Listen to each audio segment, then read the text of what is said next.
Welcome to part 15, deploying on Ubuntu with Vultr. We're now going to cover the second deployment option. So the first thing that you'll need to do is navigate to vultr.com and create an account. That is vultr.com. And if you want to complete this section, unfortunately, it will cost some money. These are fairly low cost for servers. It's going to be $3.50 per month. So you will have to actually input your credit card when you create an account. You don't have to spend any money right away. You can set it at 0. But whenever you create your account, and here's the Vultr homepage, it will then ask you to enter in your credit card. Now, so you have to be comfortable with that.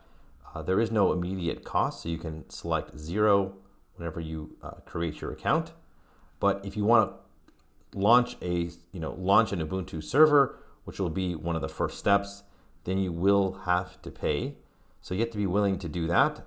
Of course, you can just watch the videos and see how to set it up and then set it up another time. You can just pay for a single month.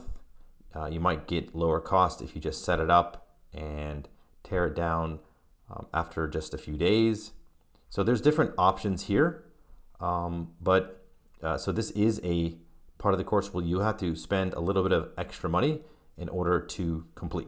All right, so go ahead and create that account, and then we'll go on with the next section.